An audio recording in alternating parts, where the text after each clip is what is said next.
Hey guys, it's Vince. Today in this video, we are continuing with volume number 22 of CNC controllers built incorrectly. Now, if you're new here, I highly recommend you go back into my series, start at either volume 1 or an earlier version to get you up to date on what these videos cover. Because if you're looking at YouTube content creators or social media in general, you're going to find a lot of misinformation, and that's what these videos are here to help you with. Get you right on the right path and make sure you guys understand what animal you're working with when you're designing your own CNC controller. So let's jump right in. And this is why I'm telling all of my new visitors to please go back and review my earlier videos in the series, because the patterns you're going to see these content creators typically follow is mimicking other content creators in, once again, spreading misinformation. Whether knowingly or not, they're not doing their research. And once again, we see a USB motion controller being used, not designed for an industrial application. And this is an Arduino USB controller. And again, I'm going to post an email that was a direct conversation from Balzis, lead engineer at CNC Drive based in Hungary, where he's covering all of the problems with USB. But to take that a step further this time, I'm going to put in a search on USB motion control for CNC, and you guys can see the amount of problems listed around these type of controllers. Okay guys, I'm just like all of you. I'm just got Google open here, and I want you to really think about how easy this is to do, and let's see what comes up. USB unstable for CNC use. Now look at this. This is truly amazing. We have about 399,000 results on this. Of course, it took 0.23 seconds. And if we click show more, they're telling you, here are some things you can try if a USB connection is unstable for CNC use. Now, what I find truly amazing by this is as we come down, we first have Maslow CNC, other things you can try to include. Then as we scroll down, Onefinity comes right up, constant disconnect of USB drive, and that's the Masso. So as we scroll down farther, Reddit, I finally found a solution for my USB disconnects. Okay, same thing. I attempted numerous solutions to address the problem. And just to be very clear, and this is something I've spoke of once again in previous videos to reiterate the point, just to say that they found the solution, technically they don't know if they found the solution. Let me explain what I mean. It may have stopped for a periodic time, but will it air again? We don't know. And he doesn't either. So when they say they found a solution, that solution is based on a time frame that they've decided to represent as the solution.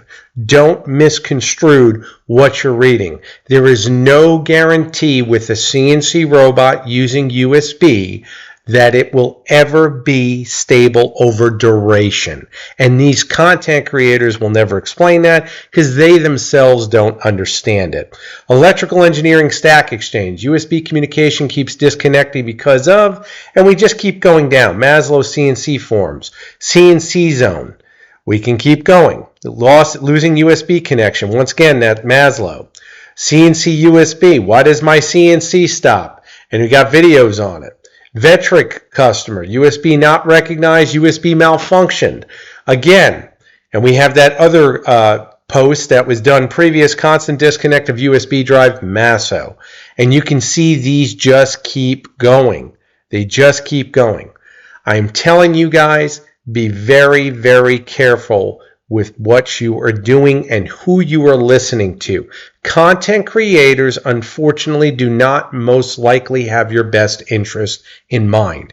And that being said, to prove that point, for all those people who think I'm being mean, to prove it, think of why you would allow yourself to post a video if you didn't do the research to make sure that the information you're providing your audience is accurate and it would actually protect your audience's pocketbook. Because the bottom line is, the more of these people that buy these type of controllers, the more issues you're going to spread. And it's not an isolated issue when you see this amount of actual posts. And this is, once again, the first page. you can keep going and you can read right here. It's an enormous amount of problems. So rather than go through these type of headaches, why don't you just invest in one of two things?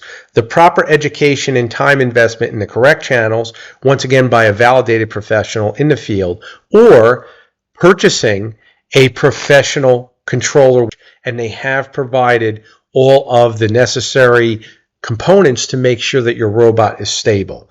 I cannot emphasize that enough. Taking the time and reading between the lines is critical for you guys to have your money be safe. Another content creator favorite is to speed up the video because, again, they don't want to discuss what they're doing as they're recording because they can't discuss it because they really don't understand it, other than the fact he thinks he's boring you with mounting components in an enclosure that's not metal, is way too small for the application he's working with, once again defining his knowledge. Guys, be careful. Here we see the traditional wiring diagram he downloaded from, again, another content creator that he's replicating the system of, and he's once again passing this information on through his channel to his audience of where they can get it. Now, what's really interesting is the more you look at these wiring diagrams that so many of these content creators present, they're missing ground bus bars, they're missing the proper double shielded cabling. All they show is connections to point A to B. They believe a system is completed by just connecting terminals. That's it, guys. Unfortunately, he's not building a PC, he's building a CNC robot. And that's where things really come into play, because if you do it wrong, you may, once again, have what's known as a false sense of stability in that, oh, the robot seems to be working fine, until it isn't. You must follow best practice from the beginning. This isn't a contractor spackling drywall and forgetting to texture it and deciding, oh, well, another guy can fix this or someone else can fix this. This can be a very costly mistake if you watch these guys and replicate what you're seeing, because usually it requires an entire system rebuild. We see here that this guy is using a plastic enclosure. It is completely inadequate for the design he's working with. Look at the size of the drives when they're installed in it. It's absolutely ridiculous. He's got two relays there. He's wiring the drives, and of course there's no room for a ground bus. Why? Because he never intends to use one, because he doesn't understand it. Why doesn't he understand it? Well, he can say he doesn't have the experience. Well, then I would say, well, then why are you doing a video exploring it? And not only that, why are you not going back to the vendor and saying, hey, you gave me a wiring diagram. Why isn't this wiring diagram complete? And that means you show me every component that's required to build the system. Don't make it pocket friendly and brain stupid. And that's the fact. It's because that's all they care about. They care about reflecting that they think they're saving you money, and what they're really doing is costing you time and spending more of your money to correct the issues. So now we can see just how small this enclosure is, and of course it's plastic, it can't be grounded. He is building a plasma system, which once again is the most difficult robot to get stable. And you can see that he has integrated heat sinks, and like so many end users, they think because there's heat sinks on the drives, they don't require additional cooling in the sense of a fan. Well, if we're not circulating air around those heat sinks, we're not doing any real additional cooling, especially with hot ambient temperatures. He's got the little space beneath the drives where he's going to install this power supply, which is basically going to smother the unit even more. I was in the this project is taking too long, let's just get it done stage, and unfortunately did not film it. After all was wired, I started working. I believe we can all agree he's certainly in the get it done stage, and looking at the electronics enclosure, you can see what kind of a mess we have. And you also realize, of course, there is no way to make your wiring within an enclosure that size neat. And that I cannot express enough. Keeping things clean makes it much easier for end users to service.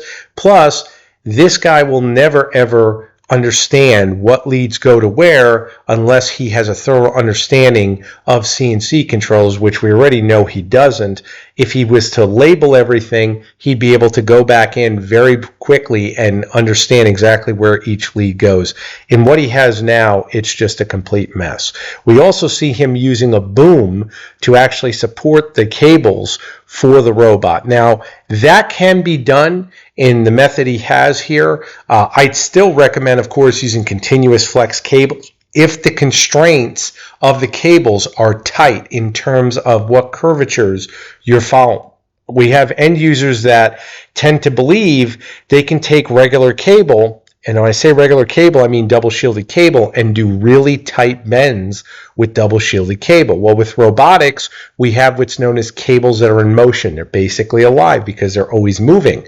If we have axes that are moving and they pinch those cables, even using a boom like this, you will eventually have what's known as internal lead fracturing, where basically it's like taking a piece of music wire and flexing it in your hands up and down until it basically breaks. Well, that's exactly what happens to the internal copper conductors of cables when we have that internal friction going back and forth. So I'm telling you guys right now, cut corners where it makes sense to cut corners. Do not cut corners where it comes to essential tools carrying the signals to your robot.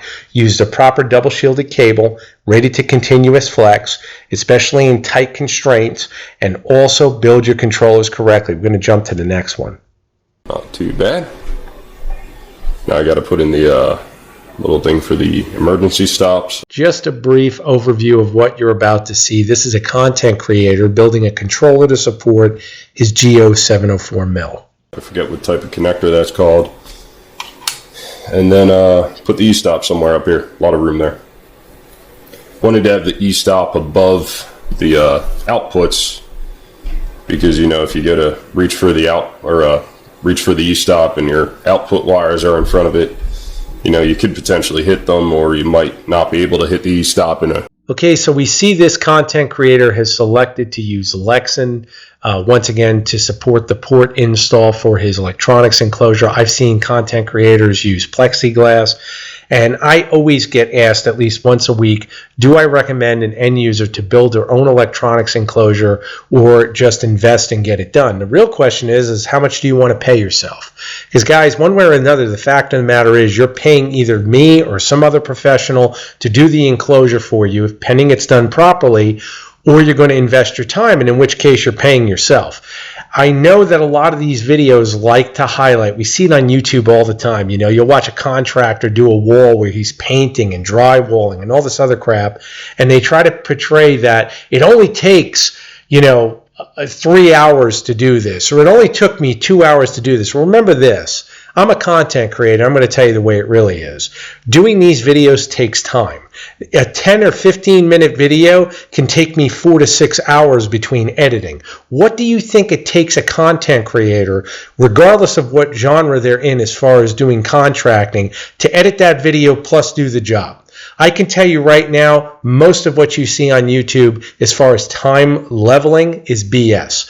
What you really see is guys accelerate the process to get the job done so they get content so you can see it. So be realistic about your time investment. If you're working a 9 to 5 gig, you're looking honestly at least 4 to 6 hours if you've never done an electronics enclosure to do it right. And when I say right, I mean discussing what we've seen in these videos, you going back, reviewing what you need to know, digesting it, understanding it, and then moving forward. So be realistic. When guys say to me, wow, you know, you want, you know, 200 to 300 for an enclosure or 500 to 600 for an enclosure.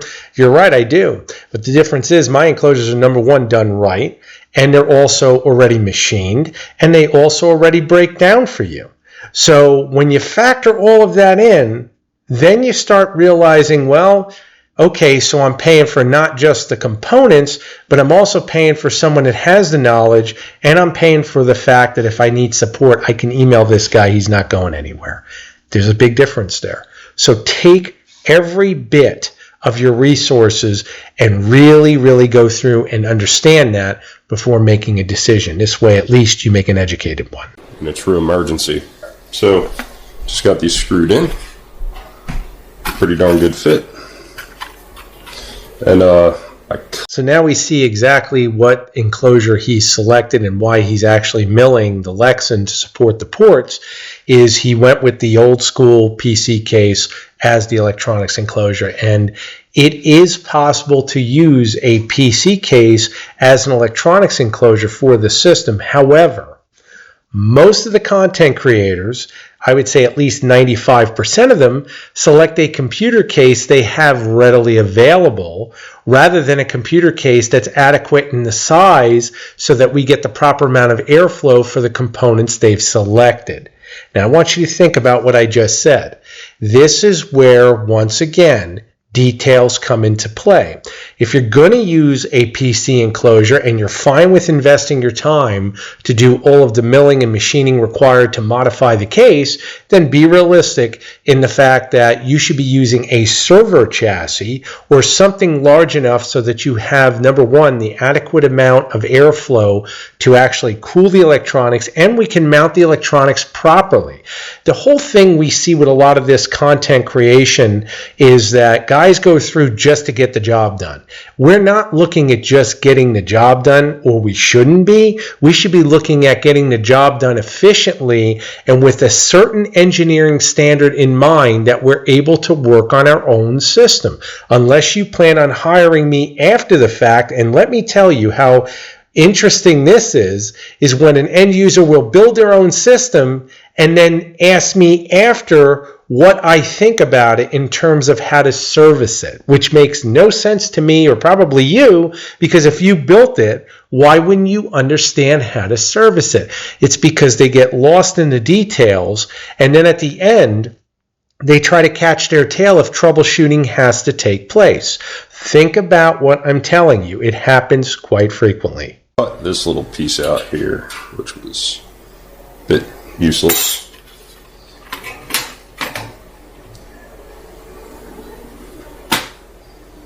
So that'll be a nice fit. Limit switch goes here, E-stop somewhere up here, and then towards the back of the computer I'm going to put in the power input, which I'm going to line off to the power supply, the 5-volt supply for the C10 breakout board. I'm also going to put in a little 12-volt power supply. So he's going to install 3 power supplies so far. We know he needs one for his drivers, which is the highest voltage power supply. He's then installing a 12-volt. He's confirmed also a 5-volt. I cannot tell you how many potential clients come to me and say, Vin, how many power supplies is it safe to install in my system? And the true answer is you really do not want to install more than one, even though that's optimal. It's not realistic, because the more power supplies we install, the more EMI we surround our components by. That's where you have to understand what you're working with. Like I said, we're not just assembling electronics to turn on. We're assembling electronics in an engineering sense that it's stable. That's the details that you pay for. And once again, this is where understanding, well, if I have to install a 12-volt and a 5-volt, and then I'm dealing with my drive power supply, well, let me think about how I'm going to do this. And what I mean to say is, should I install ferrite? Should I use filtered power supplies? Should I look at optimal placement of the power supplies, not only for cooling, but also to protect against EMI penetration? These are things that you guys need to be aware of when you're watching a content creator. Now, we didn't hear him discuss anything I just brought up. Why? And I've said this in previous fail videos. It's because content creators or people in general speak of what they know of, and they'll eliminate details they're not familiar with. What do? They brush over it casually. When you see that, it should be a red flag, okay? And I say that because a lot of guys take into account, they assume that the content creator knows what he's saying just because he's doing the video. Do not assume anything. And yet again, we have another content creator performing soldering incorrectly. Guys, I cannot emphasize enough, you need to utilize the proper solder, and when I say solder, electrical solder, and the proper electrical flux in order to get the proper strength joint you're looking for, and also proper conductivity due to the fact that the flux will allow the solder to formulate capillary action, which once again gives you not only a smooth joint, but a bonded joint.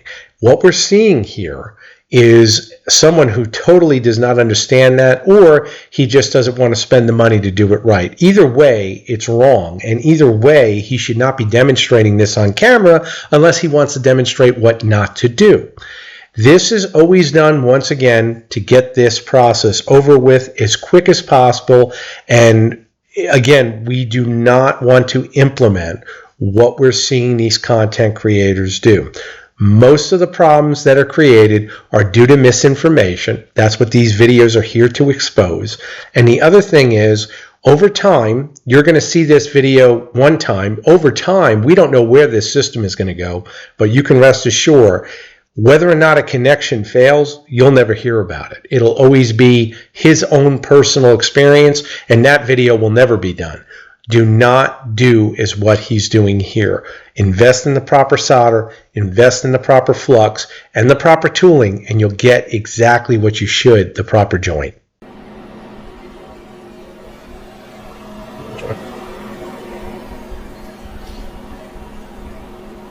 We all saw just how fast he went through and just did a brief tack on all the connections we saw. As a matter of fact, the black lead you could see is barely even in, and not only is it barely in, it's not even straight. I mean, a lot of this is purely logical. The aviation cups are supposed to be filled with solder and leveled smooth. We do not see any of that. I'm going to insert a spindle cable I worked on for a client. You could see what the joints are supposed to look like when using solder and flux, and how they're supposed to be filled when done correctly. I went with, I think it is 18 gauge. Let me take a look. He's shooting content for his channel, and he's not even aware of what gauge cable he's soldering to the aviation connector. Now, I'm asking all of you, do you think it's right that he would be able to post a video and share this information with his audience when the audience, unfortunately, is the ones that suffer when they try to mimic what they're being shown? And this happens all too frequently. They assume it really doesn't matter what cable I use. I can use anything I have in-house and it's fine. It's unfortunate, but it's true that, yes, end users should do more research. And even though they watch videos, they should be aware that there's more detail involved. But unfortunately, as content creators, we need to hold ourselves accountable that others are going to be watching this video. And if we portray best practice always, then we give our audience the most accurate information. If we just portray posing as if we know what we're doing, then we're doing nothing more than creating entertainment, which he should have disclosed in the beginning of the video. Alright, so at this point I have the aviation connectors hooked up to each driver.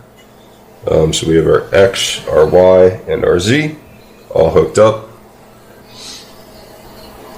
And then I also wired in the E-stop. So real simple, it just goes to pins 10 and pins 5. And normally you want to use the normally open contact on your E-stop. Most of them come with both a normally open and a normally closed.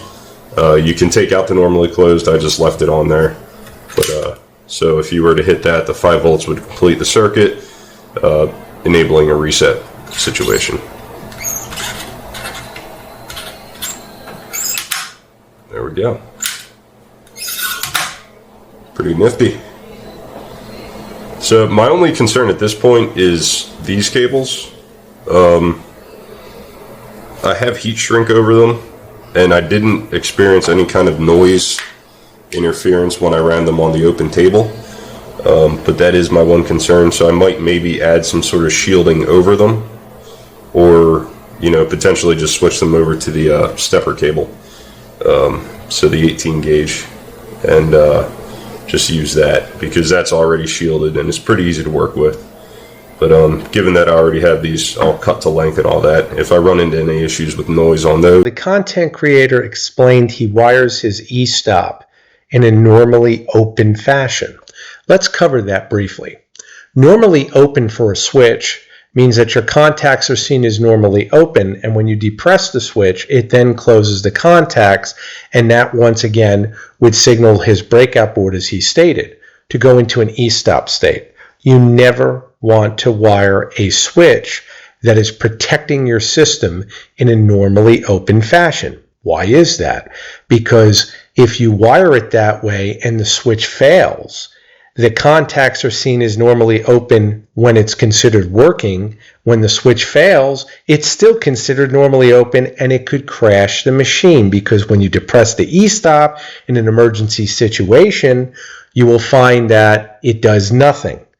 I'm telling you guys, be very, very careful. All emergency stop switches should be wired in a normally closed format, because in the event the switch fails, now it goes to normally open, and as soon as it goes to normally open, whatever it's connected to sees that, and primarily in this instance, it would be his breakout board for his e-stop, and therefore the machine would stop. And that's the worst thing that would happen.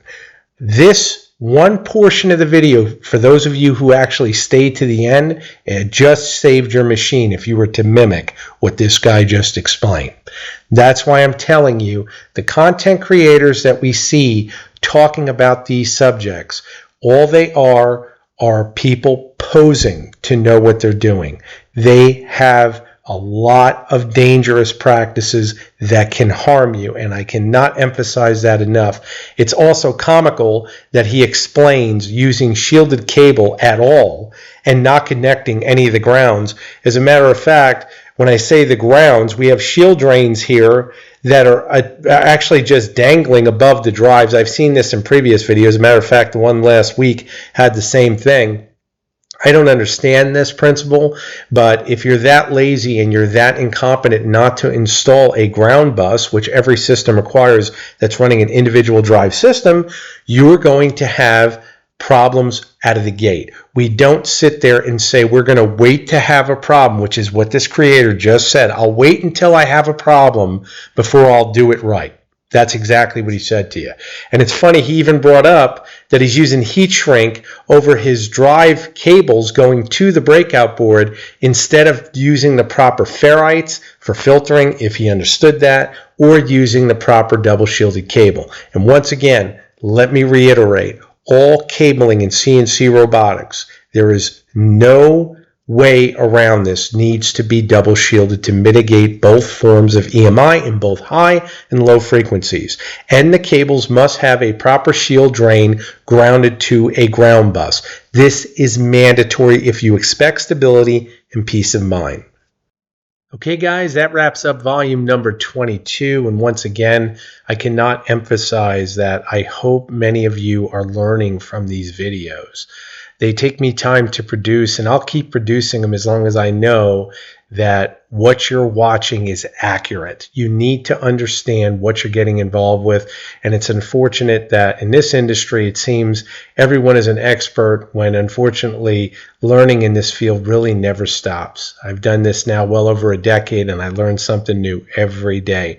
The only thing I feel that keeps me aware of where I'm at mentally is the fact that I never ever cease to learn. I'm always looking, as you are, to hopefully learn something new. And the only way we can do that is to be honest with each other.